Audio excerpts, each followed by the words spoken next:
지난주에 이어서 레위기 13장과 14장은 짜라아트, 나병으로 번역해 놓았죠. 악성 피부병, 그리고 악성 곰팡이가 초래하는 부정과 그 부정에서 정결하게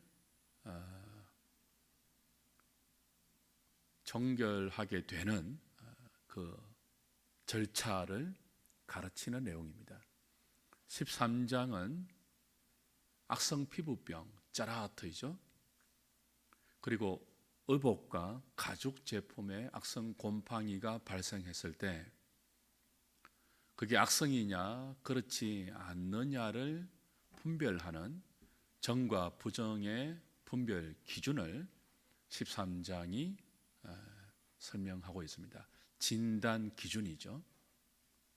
그리고 14장은 그 악성 짜라아트로 판단된 사람이 진영 밖으로 격리되어 있다가 그 병이 나았을 때 어떤 절차를 거쳐서 진영 안으로 다시 복귀할 수 있는지 그 정결 규례 절차를 다루고 있습니다. 이 모든 그 짜라아트 문제, 13장과 14장의 문제는 제의적인 목적입니다. 그러니까 병을 진단하고 그 병을 치료하기 위한 목적이 아니고, 제사장은 의사가 아니잖아요. 이게 악성인지, 그리고 그 악성 피부병이 성소에 초래할 오염, 그 부정이 전염되거나 확장되어서 거룩하신 하나님의 임재를 더럽히는, 그래서 제의적인 문제가 발생했을 때 그 문제를 처리하기 위한 영적이고 제의적인 규례입니다. 그러니까 소위 말하는 나병, 악성 피부병, 악성 곰팡이가 초래하는 보건적, 위생적, 건강학적 차원이 아니고 하나님이 계신 이스라엘 진영 가운데 온전함과 온전하지 못한 것을 어떻게 세밀하게 일상 중에서 분별해서 온전하신 하나님 앞에서 그들의 삶을 거룩하게 유지해야 하는가 하는 제의적인 차원임을 유념하셔야 됩니다. 그래서 제사장이 짜라아트를 판정할 때 굉장히 신중하게 했죠. 일주일 동안 지켜보고 퍼지는지 전염성이 있는지, 피부나 옷이나 오늘 본문에 나오듯이 집, 거주지의 표면, 그죠? 이 전부 표면이에요. 악성 피부병은 피부의 표면에 발생하는 색깔의 변화, 피부를 변형시키는 정상, 의복이나 가죽 제품, 집의 벽이나 돌이나 기타 거주지의 표면에 발생하는 악성 곰팡이, 전부 표면에 발생하는 거예요. 그것이 어떻게 정상적인 상태를 변형시키고 있느냐, 그리고 변형시키는 그 정상이 빠르게 확산되거나 전염되고 있는지를 신중하게 잘 판단하게 했죠. 그래서 만약 짜라아트, 악성 곰팡이에 해당되는 옷이나 가죽이나 틀, 이게 모피 종류 있잖아요. 그리고 배 같은 경우 태워서 진영에서 그 부정의 근원을 소각해야 했습니다. 짜라아트가 악성 피부병으로 진단이 되면 어떻게 했습니까? 진영 밖으로 격리하거나 추방해야 하죠. 그 진영 밖으로 나가는 사람은 머리를 풀고, 그렇죠? 옷을 찢고 윗입술을 가리면서 나는 부정하다라고 외치면서 다른 사람이 자기에게 접근하지 못하도록, 그리고 이제 진영 밖으로 추방을 당했습니다. 굉장히 슬픈 일이죠. 왜 이렇게 했냐 하면 이스라엘 진영의 거룩함을 지키기 위해서입니다. 제의적인 이유예요. 제의적인 이유. 피부에 변형이 오는 것, 그 변형이 사망의 증상과 유사할 때 의복이나 가죽 제품, 그리고 우리가 거주하는 집의 표면에 악성 곰팡이, 이게 급속도로 퍼져나가는, 그래서 그것이 마치 무덤에서 발생하는 사망의 증상과 또 방불할 때 온전하지 못한 것이거든요. 레위기에서 부정과 정결은 위생적인 차원의 개념이 아니라고 했죠. 완전하냐, 그 완전함에서 모자라거나 혹은 창조 질서의 원리에서 벗어난 것이 부정이었습니다. 피부가 변하는 것, 우묵하게 파이는 것, 색깔이 완전하게 변색되는 것, 그것이 지속적으로 이렇게 유지되며 다른 사람에게 전염이 될 때 짜라트, 악성이었죠. 온전하지 못한 것이었습니다. 그 부정은 온전하신 하나님의 거룩에 어울리지 않는 거예요. 그래서 예배하기에 적합하지 못한 것으로 하나님이 정해 주셨죠. 격리되어야 했습니다. 14장은 이렇게 격리된 악성 피부병 환자가, 나병을 포함한 옴, 부스러기, 이 모든 것들이 악성으로 판정되었을 때 격리되었죠. 진영 밖으로 격리되었다가 회복되었을 때, 그 병이 나았을 때 어떻게 제사장을 통하여 다시 진영 안으로, 자기의 집과 예배드릴 수 있는 진영 안으로 복귀할 수 있는가. 그냥 돌아올 수는 없고요. 신중하고, 그리고 꽤 복잡하게 보이는 제의적인 절차를 거쳐서, 그리고 가족과 집과 공동체 안으로 복귀할 수 있었죠. 치료의 목적이 아닙니다. 이렇게 하면은 치료될 수 있다가 아니고, 치료된 자가 어떻게 복귀할 수 있는가, 그 복귀 절차를 다루는 것이 14장입니다. 2절에 이렇게 되어 있죠.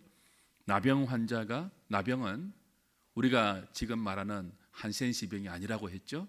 그걸 포함한 악성 피부병 전체입니다. 짜라하트. 그 짜라하트가 정결하게 되는 날의 규례는 이러하니. 그렇죠? 병에서 나은 자가 어떻게 가족 안으로, 공동체 안으로 복귀할 수 있는가, 그 규례라는 거죠. 크게 두 부분으로 14장이 구성되는데요.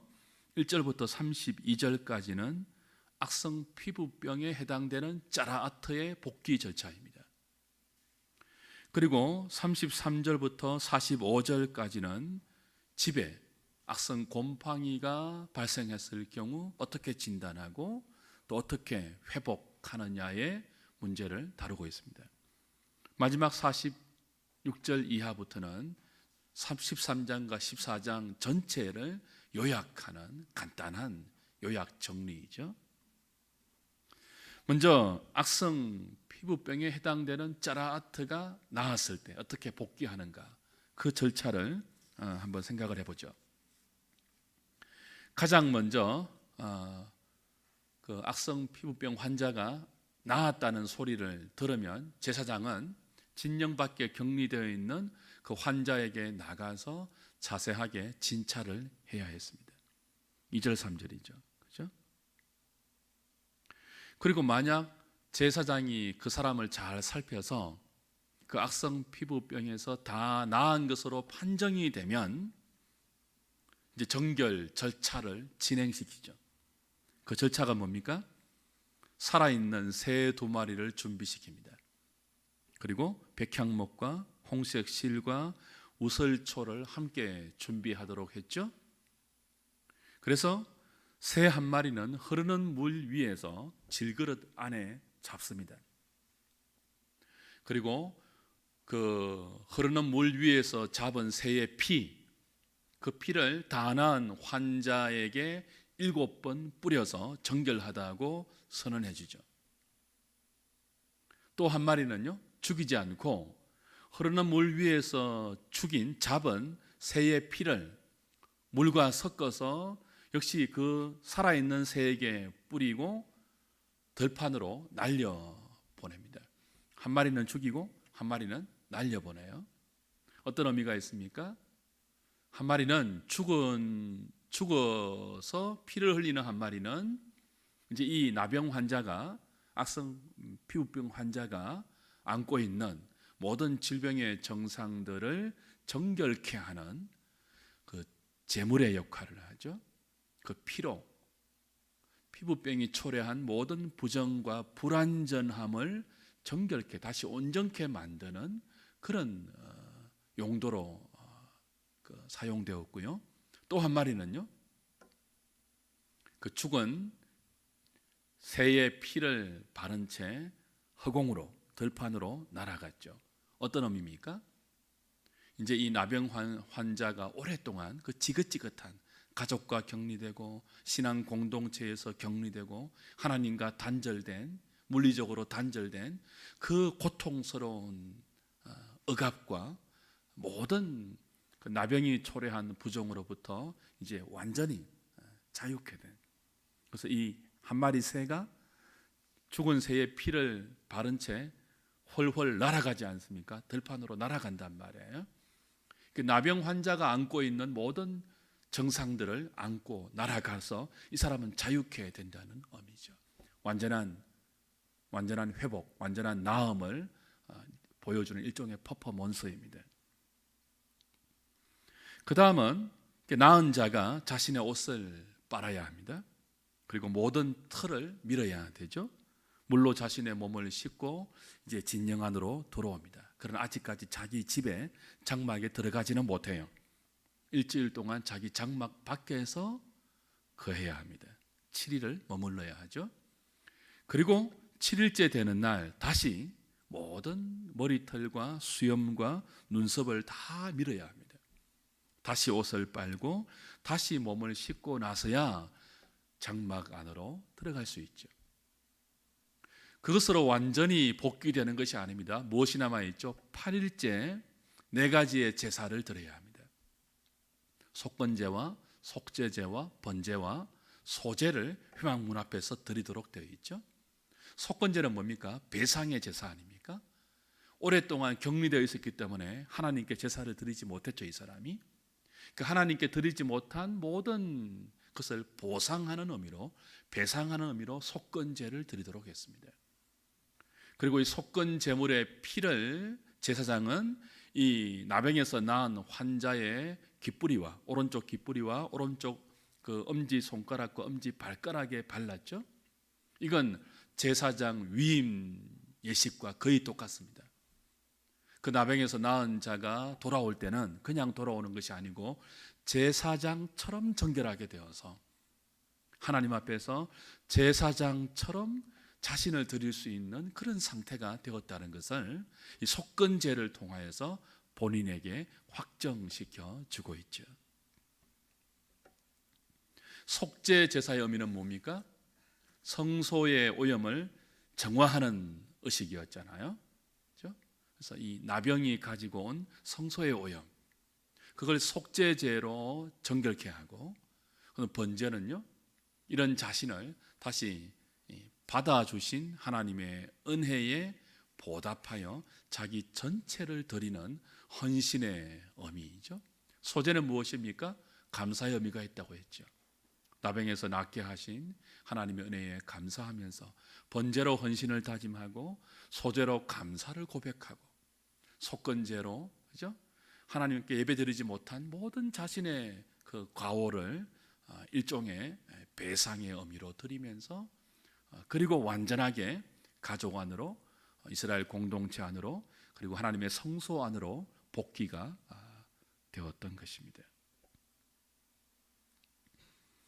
33절부터 55절은 집안에 발생한 악성 곰팡이의 규례입니다.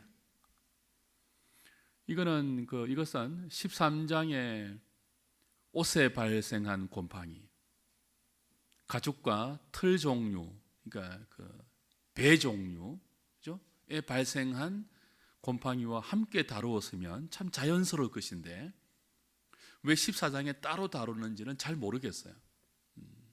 여하튼 분명한 것은 13장과 14장 전체는 우리의 피부, 우리의 의복, 가죽 제품, 집안의 벽, 돌, 모든 일상의 겉표면, 눈에 보이는 표면이 어떻게 정상적이고 온전하지 못한 그런 상태가 발생하지 않도록 조심해서 살피고 진단하여 만약 그런 정상이 우리의 겉 모든 의식주, 그죠? 발생할 경우는 격리시키거나 치료하거나, 그죠?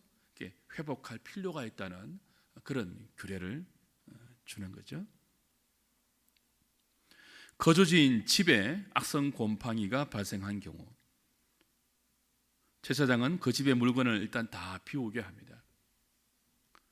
백성들로부터 우리 집에 곰팡이가 피었습니다. 보고를 받으면 가장 먼저 어떻게 하도록 했다고요? 곰팡이가 핀 그 집의 모든 물건을 다 비우도록 했습니다. 그런 일주일 동안 살펴보았죠. 일주일 동안 살펴보았는데 곰팡이가 퍼지고 사라지지 않으면 곰팡이가 핀 돌과 벽은 제거했습니다. 벽은 긁어내고, 그죠? 또 그 돌은 진영 밖으로 버려서 격리하도록 했죠. 그리고 벽은 긁어내고 그 위에 다시 새로운 흙을 발라서 다시 관찰을 했습니다. 다시 관찰을 해도 새로 발란 흙에도 곰팡이가 번져 나오면 이건 짜라트다, 악성 나병이다, 악성 곰팡이다라고 진단하고 그 집 전체를 허물도록 했습니다. 그리고 그 집 전체의 흙과 돌들을 다 진영 밖으로 내다 버려서 이스라엘 진영 가운데 그 악성 곰팡이의 근원이 격리될 수 있도록 조치를 취했죠. 만약에 악성이 아니면요, 나병 환자가 복귀할 때와 똑같은 절차로 새 2마리를 정결 규례로 잡아서 이렇게 절차를 진행하고 다시 그 집안으로 가족들이, 사람들이 들어가서 거주할 수 있게 했죠. 이렇게 해서 이제 13장과 14장의 짜라트 문제, 악성 피부병과 악성 곰팡이의 문제를 다 다루었습니다. 어떻게 적용할 수 있을까요? 구약이 아니기 때문에 신약 교회 가운데 적용해야 되는데 이게 제의적인 의도라고 했습니다. 영적인 원리에서 적용해야 돼요. 제의니까 예배입니다. 예배. 구약의 제사 제도에 부정이 들어오면 안 되니까 이거 신약 교회에서는요, 우리의 영적 신앙 생활에 중요한 기도나 예배의 면에서, 그렇죠? 그리고 신앙 공동체의 진리의 순결함과 신앙의 거룩함을 지키기 위하여 적어도 신앙생활에 표면적으로 드러난 악성 짜라트 같은 현상들이, 정상들이 없는지를 조심해서 살펴보라고 적용할 수 있습니다. 구약의 나병이 걸리면, 나병을 포함한 악성 피부병에 걸리면 자기 잘못이 아닐 수 있잖아요. 그렇죠? 자기 잘못이 아닌데도 짜라트에 걸리면은 추방되어야 하거든요. 억울한 면이 있죠. 주석학자들이 이 부분을 아무도 정확히 주석을 못해요. 제가 이 설교하러 오기 전에 레이기 박사에게 전화를 해서 물어봤습니다. 13장, 14장의 짜라트 문제를 어떻게 적용해야 되느냐. 정확한 해석이 없어요. 우리나라 최초의 보수주의 레이기 박사에게 전화를 직접 물어봤습니다. 그냥 구약 시대에는 짜라트 같은 경우는 천형으로 여겨서니까 죄로 볼 수도 있다. 그 정도 좀 견해입니다. 적용하기가 만만치 않죠. 근데 여하튼 제의적인 문제이기 때문에 짜라트는 강력한 확장력과 전파력을 가지고 있습니다. 악성 피부병, 악성 곰팡이 전부 전염성이 있단 말이에요. 온전하지 못한 상태를 전염시킨다는 면이 공통적인 특징입니다. 그처럼 우리 신앙 공동체 안에도, 신약 교회 안에도 적어도 겉으로 드러난 예배 생활, 기도 생활, 교회 공동체가 겉으로 지켜야 하는 진리의 순수성, 내면적인 것은 차지하고라도요, 우리의 외형적으로 다 표면적이니까, 피부병과 곰팡이는 눈으로 볼 수 있는 것이니까요, 우리 눈으로 볼 수 있는 신앙의 순수성, 진리의 순수성, 신앙 고백의 순결함, 교회 공동체의 적어도 외적인 거룩성, 그것이 변질되거나 변형되거나 퇴색되거나 왜곡되지 않도록 늘 공동체 전체가 조심하라는 교훈으로 받을 수 있죠. 영적, 도덕적, 윤리적 정상들이 발생할 경우 공동체 전체는 그걸 잘 살펴야 합니다. 특별히 진영 밖으로 격리시킨 경우는 권징으로 적용할 수 있습니다. 아무도 권징으로 해석을 안 해놓았던데요, 추석들에는. 저는 아무리 살펴도 권징으로 적용할 수 있다고 봐요. 진영 밖으로 격리되었거든요. 추방되었거든요. 짜라트의 경우는 그냥 추방되지 않고요, 옷을 찢고 머리를 풀고 윗입술을 가리면서 나는 짜라트, 나는 부정하다 외치면서 슬프게 격리되었습니다. 징계당하는, 마치 사망당한 자의 극한 슬픔을 표현하는 것처럼 슬픔을 가지고 진영 밖으로 격리되었다고요? 권징의 원리와 거의 흡사하지 않습니까? 신약 교회의 표지 중에 하나가 뭐였습니까? 이 교회 공동체가 참된 교회인가 거짓된 교회인가를 구별하는 교회의 표지가 있는데, 그 표지 세 가지가 뭐였죠? 말씀과 성례와 권징이었습니다. 그렇죠? 참된 말씀의 선포가 있어야지 참된 교회입니다. 그 말씀에 근거한 눈에 보이는 성례라는 표지가 있어야지 참된 교회의 마크가 됩니다. 또 하나 뭐죠? 그 말씀대로 살지 못하는 죄가 공동체 안에 발생했을 때 그 죄를 처리해서 공동체의 거룩함을 유지하는 권징이 시행되어야 참된 교회라고 볼 수 있습니다. 권징은 교회의 순수성, 교회의 거룩성을 유지하기 위한 최소한의 장치입니다. 제도적 장치입니다.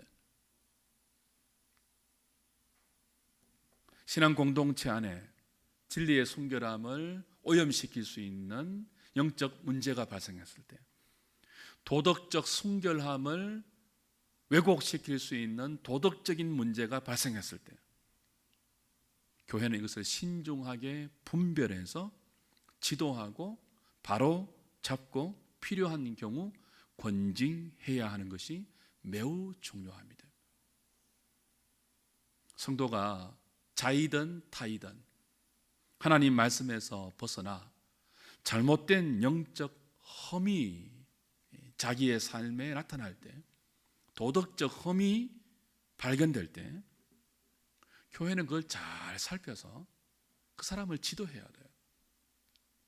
나병처럼 원치 않게 외부로부터 어떤 진리의 잘못된 그 가르침을 받아서 정신이 오염될 수 있거든요. 신앙이 왜곡될 수 있거든요. 그럴 때 교회의 지도를 잘 받아야 돼요. 만약 교회가 그 문제를 그냥 둘 경우 짜라트, 악성 피부병과 악성 곰팡이처럼 공동체 전체의 표면적인 신앙을 변질시키거나 왜곡시킬 위험이 있다고 판단되면 교회 지도부는 권징을 시행해야 합니다. 신중하게 시행해야 합니다. 그래야 교회 안에 복음의 진리가 보존됩니다. 영적인 순전함과 도덕적 순결함이 지켜지고 보존되는 거죠. 그렇지 않을 경우 교회 가운데 영적 도덕적 변형이 급속히 퍼지거나 그리고 그 변질된 그 많은 부분들이 확장되어서 퍼져갈 수 있다는 것입니다. 참된 교회에서 멀어질 수 있죠. 그래서 직분자들은 교우들의 삶을 잘 살펴야 합니다. 장로와 집사와 권사의 가장 중요한 직무 중에 하나가 뭐죠? 신방입니다. 개혁파 교회에서 직분자들의 가장 중요한 직무는 신방이에요. 신방은 원래 목사가 하는 것이 아니고 장로와 집사가 하는 것입니다. 권사가 하는 것입니다. 물론 목사도 그 신방을 하지만 가장 중요한 장로와 집사와 권사의 직무는 신방이에요. 교인들을 돌아보는 거예요. 그래서 도덕적, 영적 험이 발생했을 때 당회에게 보고해야 되죠. 마치 뭐예요? 구약 이스라엘 공동체가 그죠? 그 10부장, 50부장, 100부장 이런 경우로 쭉 이제 그죠? 중간 리더들이 구성되어 있으면 그들의 진영 안에서 짜라트 피부병이나 곰팡이가 발생했을 경우 제사장에게 보고하도록 되어 있잖아요. 그걸 현대 교회는 신약 교회는 직분자들이 해야 돼요. 저 과정이 말씀에서 좀 벗어난 것 같습니다. 이런 문제가 발생했습니다. 당회가 그런 문제를 보고받으면 그 문제를 당회는 신중하게 다루어서 이것이 악성인지 아닌지를 판단해야 됩니다. 권면에서 그죠? 깨닫고 바른 신앙으로 돌아오면 도덕적, 진리적, 영적으로 바른 자리로 돌아오면 얼마나 감사한 일이에요. 그냥 물로 씻고 다시 잘 신앙생활 할 수 있도록 지도하면 됩니다. 근데 만약 지도에도 불구하고 듣지 않으면 그때는 짜라트가 발생한 거예요. 그렇죠? 내가 뭐 어떻는데요? 그렇게 교회의 지도를 받지 않으면 이게 악성이란 말이에요. 그 악성을 권징으로 다루어서 성찬에 참여하지 못하게 한다든지 혹은 일시간 공동체에서 격리하여 자신을 돌아보게 하고 그래서 그 사람으로 말미암는 신앙적, 도덕적, 영적 오염이 공동체 전체에 전파되지 않도록 차단하는 것이 필요하죠. 그게 권징이거든요.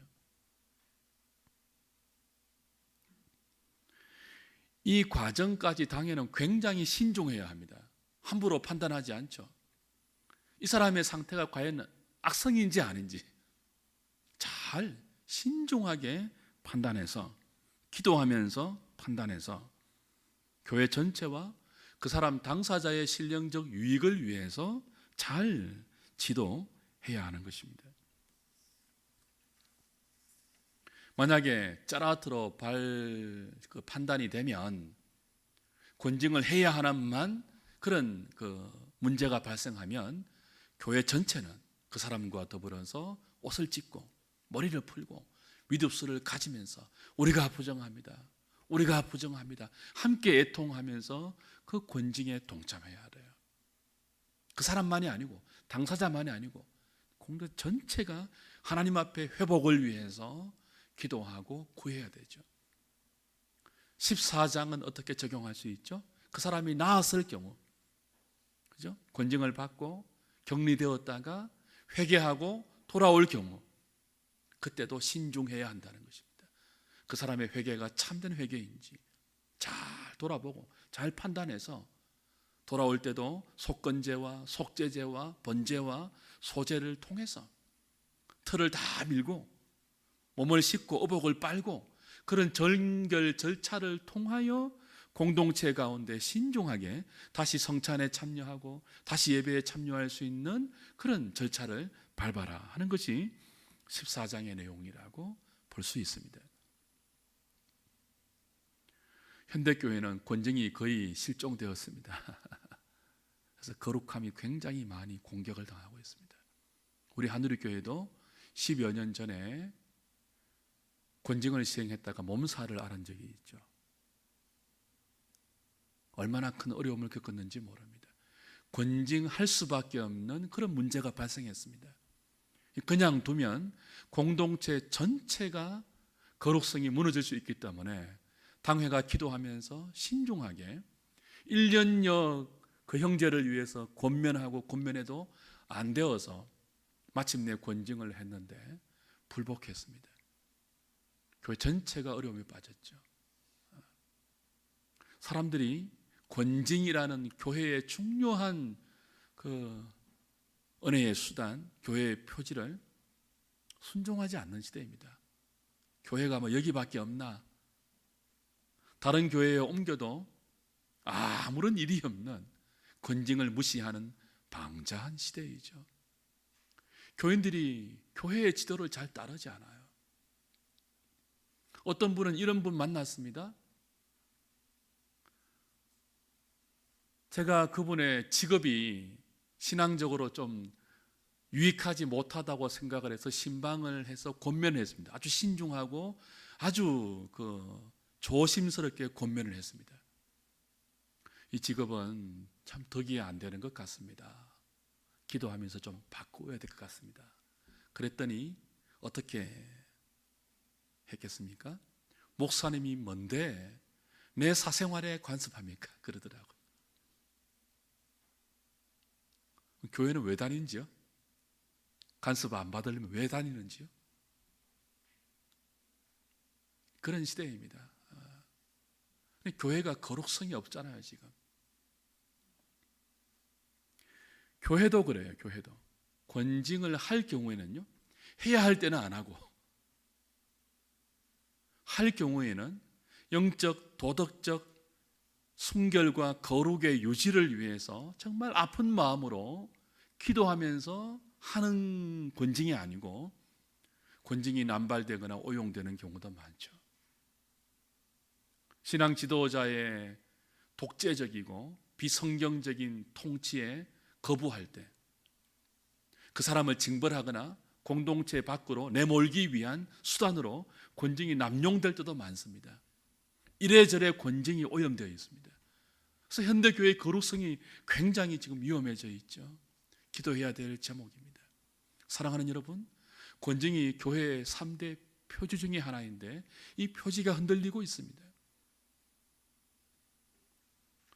13장, 14장 두 장에 걸쳐서 얼마나 제의적인 문제를 까다롭고 신중하게 하나님이 이스라엘 공동체 가운데 요구하고 있습니까?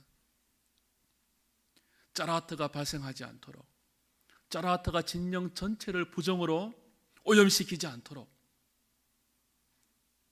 제사장과 공동체 전체가 신중하게 살피고 진찰하고 규례를 거쳐서 순결을 유지하라고 하는 하나님의 말씀을 우리가 오늘 들었습니다. 우리 교회 공동체와 각자의 신앙에 이런 온전함과 거룩함과 정결함의 유지를 위해서 자기 자신을 잘 살피는 그런 은혜가 저와 여러분들에게 늘 있기를 주님의 이름으로 부탁드립니다. 우리 찬송하죠.